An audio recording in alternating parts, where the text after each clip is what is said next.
Great. Welcome, everyone. Valdik.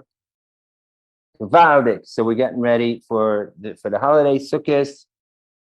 These are actually the 4 days between Yom Kippur and Sukkos, and it has a very special name. In fact, so there's between Yom Kippur and Sukkos there are 4 days. So if you recall, we spoke about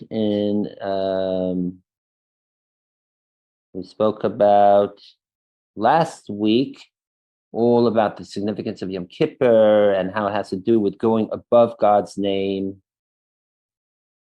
So that with, like, say, starting with Elul, it's like this trajectory, like going up and up to Rosh Hashanah, then we go even higher till the essence of the divine, which is right from the Hey to the Vav to the Hey to the Yud of God's name backwards, till we get above the Yud, right? That is the Yechida, that quintessential essence of that's the infinitesimal and infinite combined point, pinnacle of all, the point zero where of divine and of all of beingness.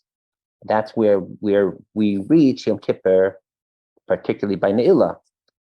Then what happens after that is we start coming back, landing back down on Earth. I don't know if we were speaking earlier about cosmology, astronomy, such. I don't know if you followed that capsule that returned to Earth from the comet. What's the comet's name? Does anyone remember? And which landed, I think, in Montana or Utah. Was it Utah? A few days ago. Like it was Utah. I'm right? trying to remember the name of it. Mubu or something. Just asteroid. Be it as it may, the point is that the whole point of going as high as we can, if we don't come back down, what's the point, right? We stay stuck. We just like it's like the rutzoi with that ecstatic ascent without the shuv, without the return, without the grounding. So Yom Kippur is that point where we reach the highest that we can, and then we come back down, and start manifesting that highest divine access that we reached on Yom Kippur in the physical world. Which is why there's the custom that right after Yom Kippur, we start building a sukkah that same night. We start being involved in physicality, and start doing things more physical. So the first day after Yom Kippur is known as God's name. The Baal Shem Tov gave it this name. Why? Because according to Kabbalah, the 4 days between Yom Kippur and Sukkot will correspond to the 4 names of the 4 letters of God's name: Yud, K, Yud and Hey, and Vav and Hey. So the first day, which is right after Yom Kippur, represents the Yud. Incidentally, my sister got married on that day, exactly 26 years ago. So I was joking with her in that. So it's really God's name because Yud K Vav K is gematria 26. Mazel Tov Le'inari, yes, okay. So that was, let's see, that was Tuesday. Today was earlier Wednesday. Today was the first day. Tonight and tomorrow is the Vav. And then Erev Sukkot is the last day. So that is coming back down into reality, into the real world, physical world, that is. And these are the days that we get involved more than the physical, both building the sukkah, getting ready, the 4 species, the minim. The other reason why it's called God's name is because until Yom Kippur, we were saying for a certain Metshuva, Hamelech HaKadosh, Hamelech Mishpat. We weren't saying Hakel HaKadosh. And starting the day after Yom Kippur, we revert to the way we say throughout the whole year in Shemona Esrei Hakel. So we start using God's name fully, not just Hamelech, the king. So that's another reason. But the deeper reason is why, as just mentioned, because this is integrating that highest level that we reached Yom Kippur. And that, in fact, as we'll see, that is the whole theme that's going from now until after Simchas Torah, is how do we take that Yechida that we spoke about last week, that essence of a singularity principle of the soul and of the divine, that it's the Yechida is the name for the innermost and existentially most important element, the core of the soul, let's call it, and that connects with the Yachid, which is God, who's known as the Yechida Shalaylam, the singular beingness of the whole cosmos. So our Yechida connects with the Yachid and makes, and one, in this sense, 1 + 1 = 1. Or singular plus singular, the sum total is singularity. Okay, so in fact, in Hashanot, there's a term we'll say in a week, Yechida leyachtach, the singularity, the Yechida leyachtach, to be united together with you in this Yachid way, right? So and it's brought down that Yachid or Yechida is even in a way is greater than Echad, which means one, because one implies that there could be a second, and there could be a third, be a fourth. So it's not the only one, right? So in a way, Yachid is the most purest way of oneness we can reach. Okay?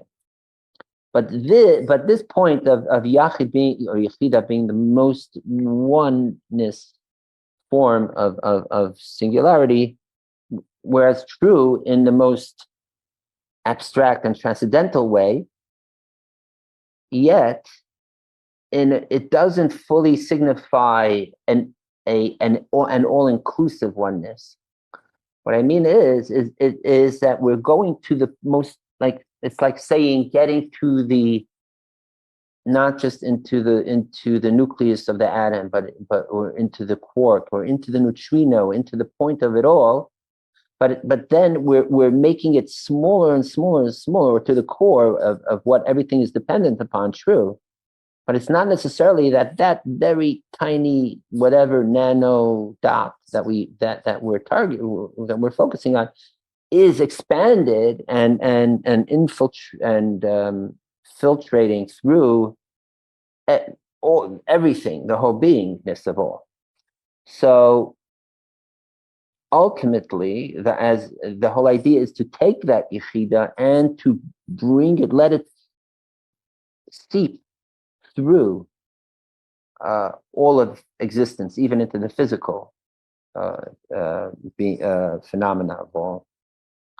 On the soul level, that is like saying that we take our core of our soul, the Yechida, and let it expand until it flows out of all of our pores, from core to pores, right? In the Yom Kippur davening, we see this most reflected actually in the Musaf davening, which is so long, it's most word count, most time duration, and it culminates with the whole extensive, detailed service, avodah of the Kohen Gadol, of the high priest, which goes into minute detail of the Kohen Gadol's rituals and all that. And why are we going into such? It seems like I wouldn't say call it tedious, but doesn't seem like fully relevant to the concept of prayer, which is supplicating to God. And here we're giving like some historical account of how things went and how the Kohen Gadol ran from here to there, went to the mikveh here, changed his clothing, and this and that. Like, what does that have to do with prayer? So the answer is that is the whole point. Ultimately, what Musaf is, it's setting the stage of how we should take the Yom Kippur energy and bring it through our post Yom Kippur life. That it's not Yom Kippur is true. We get to access our Yechida, right? As we spoke about last week, the 5 levels of the soul. Nefesh, Ruach, Neshama, Chaya, Yechida. Yechida, again, being that existential core of the soul. that's never tarnished, never affected by anything. Yet, and it's true, we're like angels and we're pure on Yom Kippur, but the point is not to be made in heaven. The point is to bring that purity and purify our day-to-day lives, even a Tuesday 3 months from now,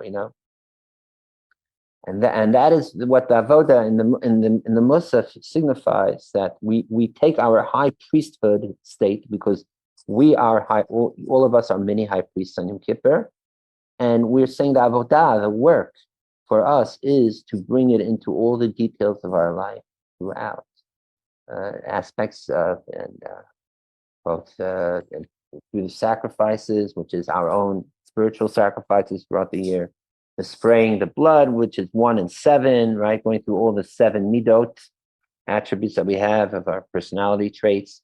And what more do we do? We even prostrate, right? Several times during that. They're saying we're taking this Yechida and we're letting it become embodied fully within our physical bodies, like literally. So, and once we set that up, then we start at Yom Kippur effectuating it practically, and so it begins already these days, and then it segues into your Sukkos. Sukkos being the holiday of great merriment and feasting, right? It's called Zman Simchas Teinu, the time of our joy. It's all about joy. It's all about being happy, and even drinking wine, eating meat, sacrifice. There was many. The most sacrifices brought were Sukkot, 70 bulls, which correspond to the 70 nations. That means to bring this great energy out to the whole world.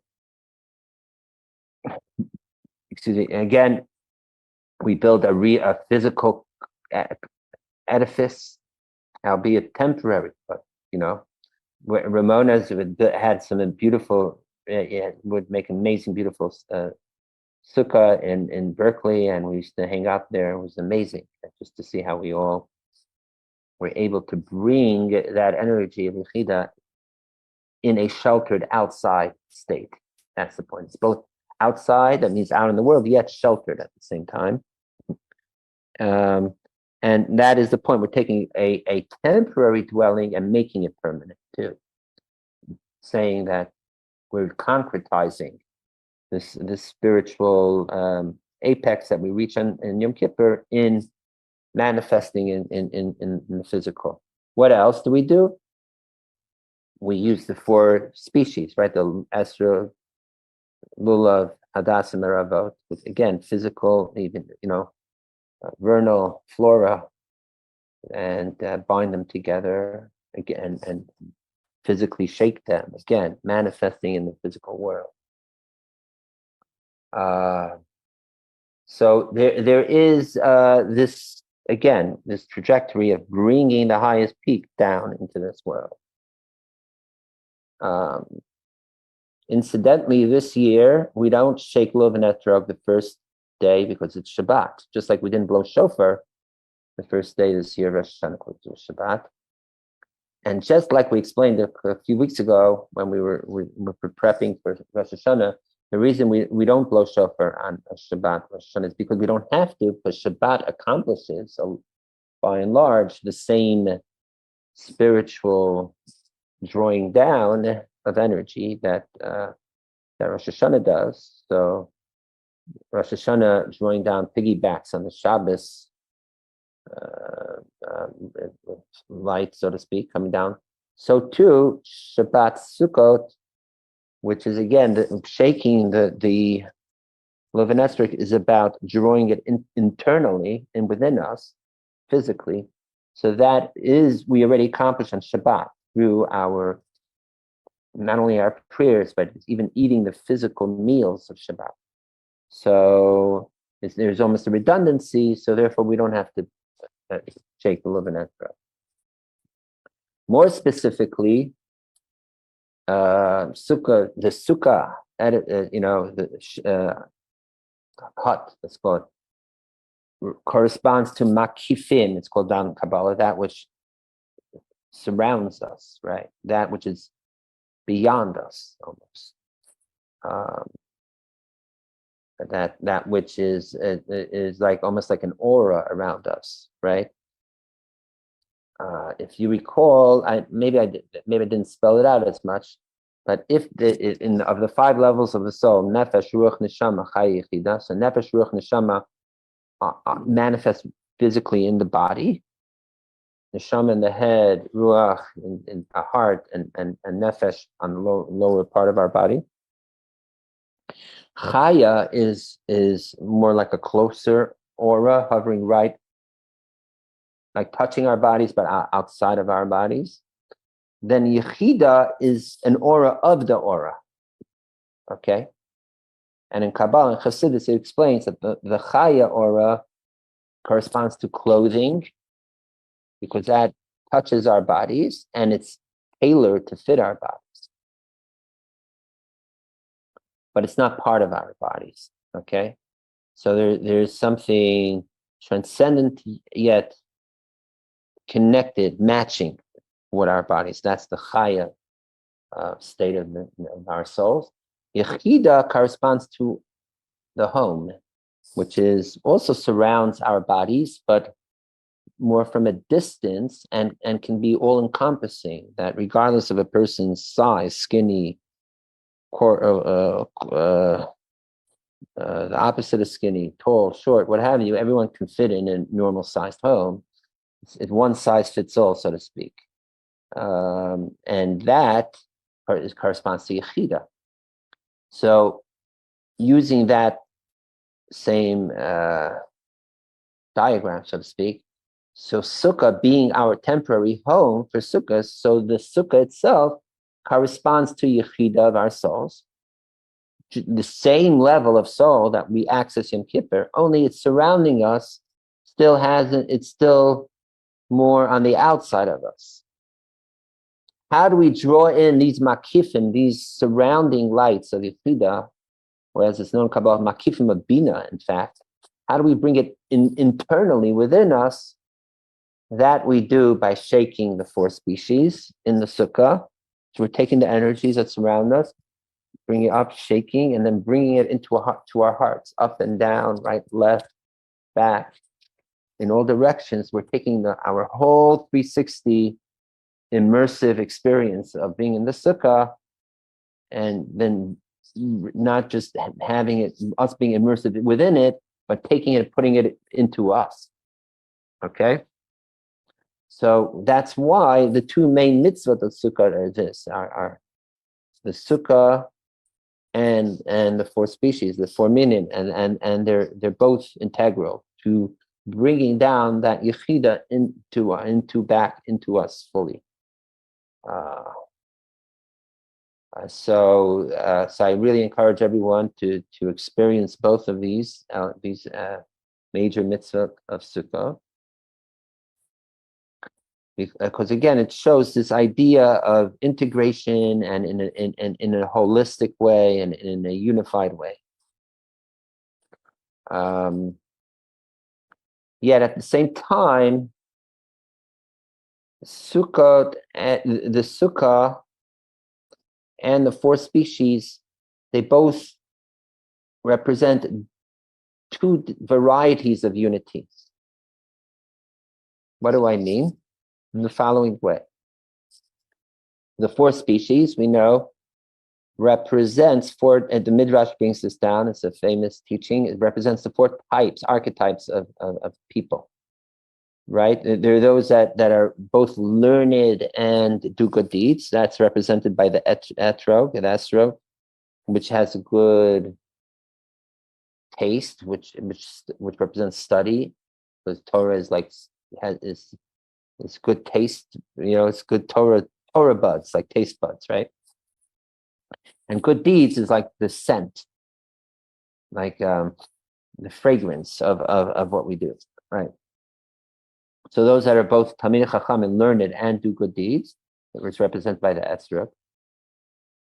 The lulav, which is from a palm tree, which grows dates, that is taste without smell. Just those that are learned.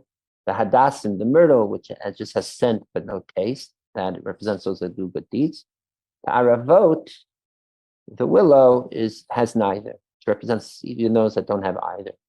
And then what we do is, as the Midrash says, we go and bind them together and shake them together to show that we are all one people, regardless of whatever level we're at. And which is true. That is one way of unity. Moreover, each of the species themselves signifies unity. How? Let's start with the lulav. Lulav has many leaves. Each of those leaves are double. So already they're really tight together. And then, as the halacha is, they're supposed to be tight against the spine. It's actually, they learn this from the word kapot. It's called kapot tamarim. Kapot means being bent together, leaning together. And that's the whole point. As I was just saying, the hadassim also has to be a unified 3 leaves going up. It looks really beautiful. If you get, especially hadassim from Tzfat, are really beautiful in this regard. They look like mini crowns just going up and up. And then the aravot, the willows, which grow along like riverbanks. So one of the names, another name for the aravot, in Aramaic, it's brought down in the Gemara, is achvana, I think it's called which means like from the word ach, brothers. Like they're all like hanging out together in very harmony. If you've seen willow trees, how they hang there like dreadlocks off the tree, and then they're willowing away, right? So there's something very harmonic, very unified about it, very brotherly, so to speak, fraternal, or sisterly, whichever way you want to say that. So that achva, and also the word achva also means like a certain endearment. And then the etrog also by itself signifies unity, because like the Gemara says, why it's called Pris Hadar, beautiful, because it's the etrog that is Hadar ve'ilin mishana l'shana, that grows and lives on the tree throughout the whole year annual cycle. That in other words, it not only lasts on the tree through the 6 seasons, because according to the Chumash, there's 6 seasons. 6 seasons. It's not just 4 seasons. But the point is that it needs all the seasons for each stage of its growth. So it unifies in time. It's dependent on all parts of the year to grow, and it takes 3 years to grow, also again showing a form of unity in time. So each of the species by itself represents unity. Then we bind them together in one aguda, one bind, so then that's unifying all these unity elements, right, into a grand unity. So that really shows off unity. So that's beautiful. You can say unity. However, the sukkah, in a way, is a different type of unity, because what is a sukkah? Sukkah is that anyone, whatever size, can go. As we said before, at a house, right? Anyone could go in and is surrounded by the sukkah. So you could take people from all different backgrounds and genders and sizes, and personality, and everyone is co-equally surrounded by this. Is under the schach, surrounded by the walls of the sukkah. So that shows a unity that transcends even differences of people, in a sense. And that's the point of Sukkos is that we do both. And this actually leads to another take on what we were speaking about before, about Yechida. That whereas Yechida, as we said before with Yom Kippur, we reach that height, that climax of ability of that singular point of all, which is true. Yet again, it doesn't necessarily mean that it's expanded and reflected in everything down here in the physical world through all the fractals and everything. So Yachid is beautiful, But in a way, echad, even though we said before, echad implies that there could be a second and third, but there is a certain advantage that echad has over yachid, because echad, we're saying, is that it doesn't just remain up there. It comes into the world of multiplicity and innumerable numbers, beyond Google amount of numbers. It could be 1, 2, 3, 4, 5 ad infinitum in numbers. That is the chiddush. That not that the yachid, that the singularity remains abstracted from multiplicity in its oneness, but moreover that we take that most oneness that's possible and reflect it through all of the endless details and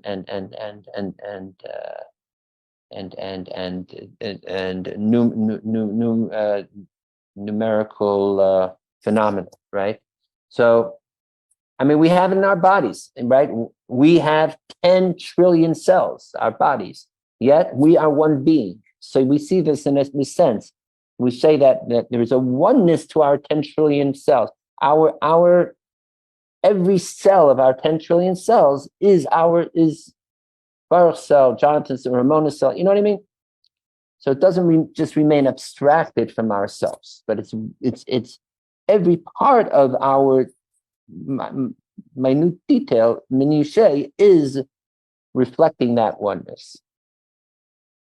So that is what we're accomplishing, that we're not just keeping it this oneness that transcends us like a sukkah, but again, we're shaking the lulav and etrog, which does show the spectrum of varieties of people and even the polar opposites of people, right? And this almost the wide polarity of wide range of possibilities, and infusing that with that transcendence within the immanence of our reality. Okay, so that's the chiddush that Sukkos brings us, and it's not a paradox. It's conceptually maybe because abstraction is separate from manifestation, but ultimately the point is to merge the two, and to show that it's all one, not just one because it's beyond everything, because precisely because it's within everything. And again, that is why we take something temporary like a sukkah and we say we're making it permanent. Again, we're bringing together these seemingly opposite notions and showing that it's one and the same. And this manifestation is also done by eating in the sukkah, sleeping in the sukkah, again, doing physical activities, taking that highest levels of light of Yechida energy and making it part of our very beingness. So mamish, that is what we're achieving Sukkos. The other point of Sukkos is also, just so you know, that it's a mirroring of what we accomplished in the first half of Tishrei.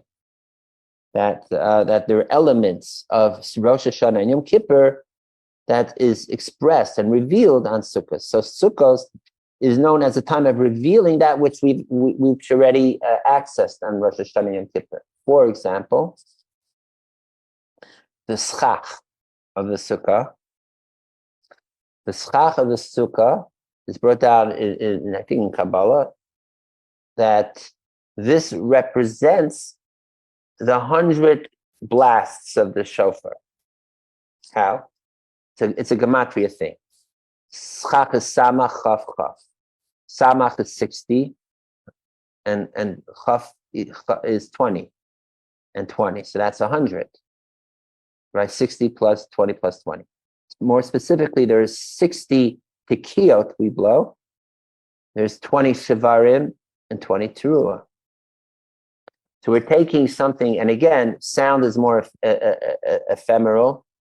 It's something that's more, right? It's not tangible, per se. Schach is also out of our usually hands at reach, acts as something sublime, so it represents that which is sublime. And then we're taking it, making it part of our reality.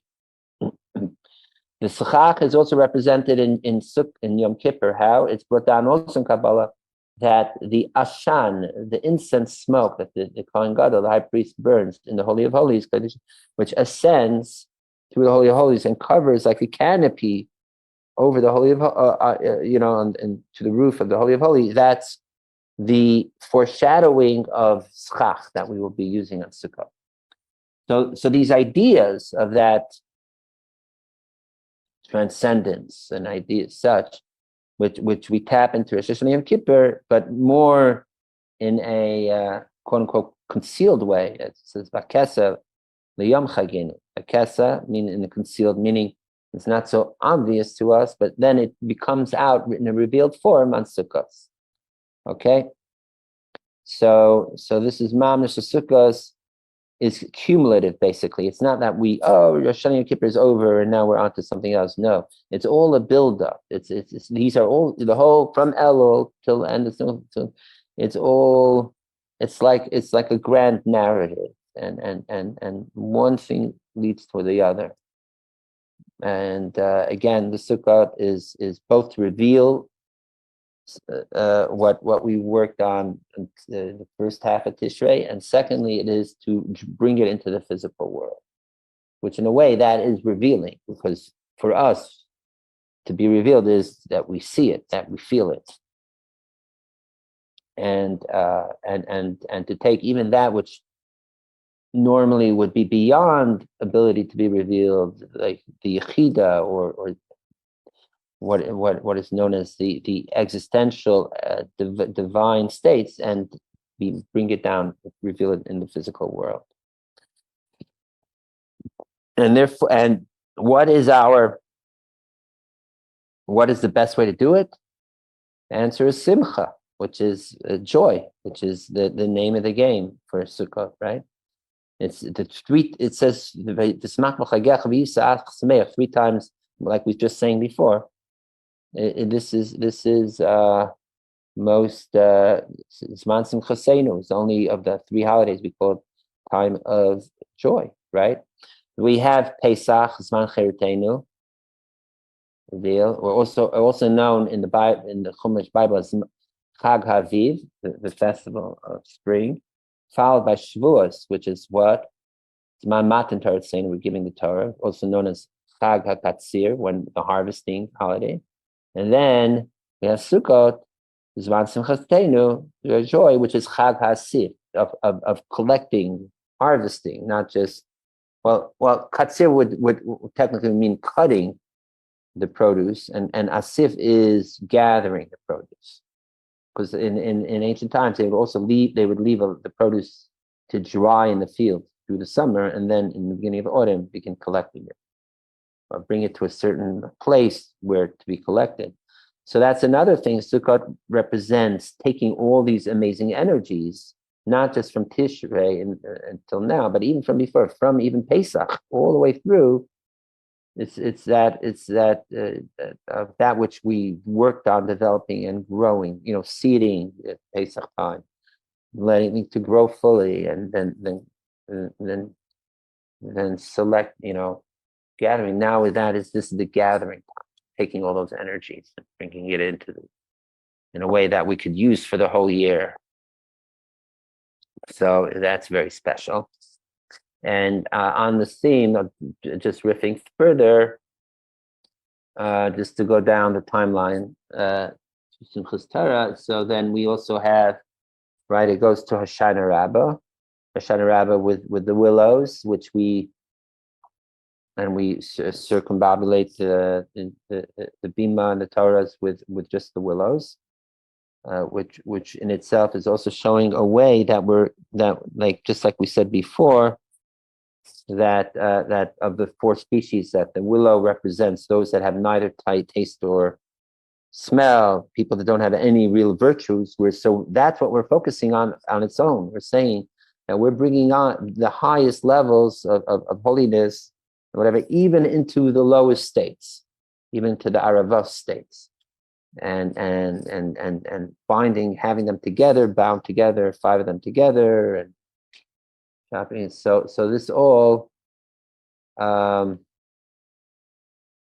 So that is again a way of manifesting even more the highest energies into this world. Then that follows with Shmini Atzeret. So Shmini Atzeret also represents this. How?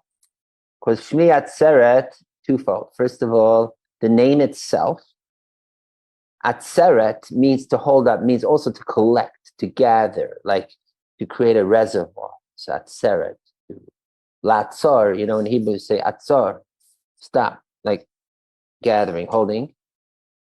And the word Shemini means the 8th, but it also it could be read as like in the word of being fat, shomen, being like really full of nutrients, juicy.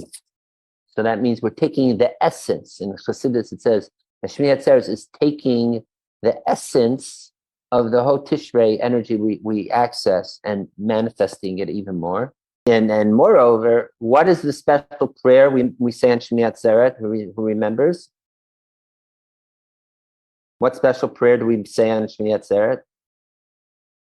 Anyone? We say a prayer for Geshem. Geshem, rain. The Jewish rain prayer, yes. And so again, we want to really draw down to earth the rain, and the word Geshem, also the word Gashmiut, physicality. We're drawing down, manifesting that state of the essence into the physical world. And then it goes even further with Simchat Torah, where we dance with the Torah. Again, in that state of total joy, right? Which joy opens us up fully, allows us to absorb all this greatness physically, as much as we sweat it out while dancing. And Simchat Torah is unique because doesn't say in the Torah anything about Simchat Torah, ironically, right? In fact, you'd think it would have more to do with Shavuot when we're given the Torah, but no. Simchat Torah, when we finish reading the Torah, is the time we celebrate with the Torah. So it's just a minhag, not even a mitzvah. Moreover, the main part of the joy is not learning Torah. Like Shavuot, we have all night, we stay up studying Torah, blah, blah, blah. So Torah, yes, we do read from the Torah, the end, and we begin Bereshit Bara, but the main part of the joy is dancing with a closed, wrapped up Torah. And everyone dances, even those that don't learn the whole year, right? And we dance with our feet, the lowest level of our bodies. So this all, again, shows that we're bringing that highest state of joy and the essence of Tishrei from all the way to permeate every part of our beingness, and to really make it as physical as possible at the same time, totally embodied. So this is the real work. This is what we're going to be doing for the next week or two. This again is the time after Yom Kippur is the work of also Baal Tshuva, because it was on Yom Kippur that we received the second tablets, Luchot, right, which is Salachti Kidvarach, I forgive you, after the golden calf. So, whereas Pesach represents the work, the tzaddik state, where we come out of Egypt from shining above, pre-golden calf, Yom Kippur and on represents Baal Tshuva state, eternity, right? And in a way that is more, that's greater and more it reaches higher and has more of an effect down here. And through the brokenness, and we reach even higher states. And even though we were distant, we become even closer. And it's likely even closer than the tzaddik even. In fact, there is a medrash, I think, that has an interesting metaphor. That why is it that that like Pesach. Pesach is on is right new moon of Nisan, and then we count 50 days to celebrate the Torah Shvuah. Whereas Sukkot, new moon of Tishrei, which is that Full moon. holiday. What again? Full Right, moon. full moon. Sorry, yes, full moon. I meant right. Thanks. That's why we have Ramona Moonflower here to help to correct us. Thank you. So whereas Tishrei, the full moon of Tishrei, there, and then it's immediately follows with celebrating the Torah. We don't like count 50 days after Sukkot to celebrate Simchat Torah, but we do it right away. Why? So the Midrash says it's like a king who had a bunch of daughters, princesses. Some live nearby, some live far away. So when it's the season is good, when travel time is easy, so the king says he wants to celebrate. He invites them all to the palace. So he says, so when if it being that it's summertime, when it's warm, so whether you're nearby or far, everyone, all my daughters could come visit me. So there's no rush. So let them prepare and spend 50 days till they're ready to come visit, and then we'll make a grand celebration together. However, once the weather starts getting cold, then the king says, since all my daughters are here already in the palace, I don't want the ones who live far away to schlep back in the bad weather, when it gets cold. So let's all celebrate together now. Okay. So in a way that the Sukkah and Sukkot Torah represents a celebration that's focusing with those that live far away, the faraway princesses in mind. So therefore, it's that again corresponds to the Baal Tshuva who was far and now it's been brought back to the palace and being devout, to spend time together with the king for extra time, extra celebrations. And also that is another thing what NItzotzot Torah signifies, that the first week, the Sukkot, where we bring sacrifices for all the nations, the 70 sacrifices. So that's a beautiful, in a way, it's almost like a universal holiday in that respect. It's like, it reminds me of the Vahaviotim al Harkachi, Vahaviotim al Harkachi, V'simachtim b'veit tfilasi. That will be the ingathering of all the nations to the Beit HaMikdash. Eloi Zivchayim Meratzaina Mizbechi Ki Yibeisi Beis Tefillah Yikarei Lechal Ha'amim will be called for all the nations. That's the first week. And then, as the Midrash says, after the party is over for all the guests and all the nations, then there's like the after party, so to speak, day. But the king says, just for my close relatives and family, let's stick around one more day. We're going to make our own holiday, and that's what signifies Shmini Atzeres and Simchas Torah. So again, it's again about taking that highest, most exalted realms that we reach through Tishrei and bringing it into our very material beings down here. That is, in a sort of nutshell, so to speak, the second half of Tishrei. And of course, there's more details.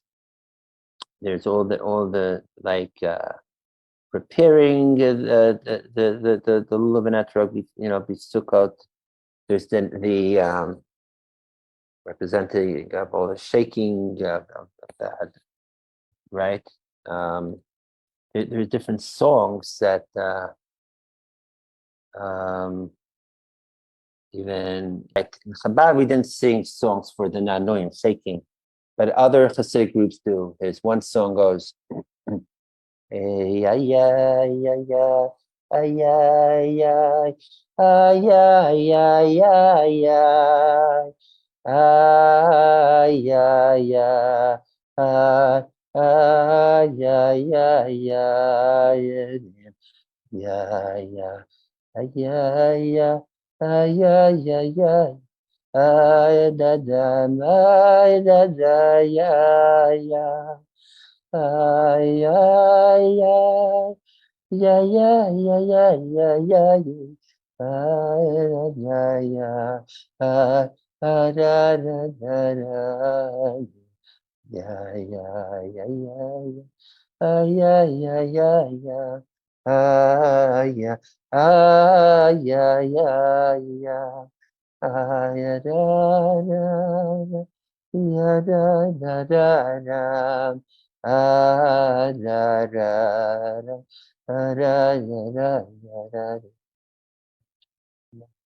What's the other one? So I think this ya ma ma ma ya da da ya da da da ya da da da da da ya da. Ya da da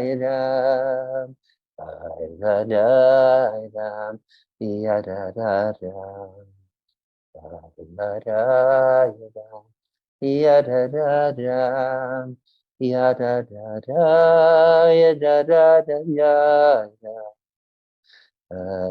da ya da, ya da da ya da, la da ya da, ya da da da, la da ya da, ya da da da, ya da da da, ya da da da ya.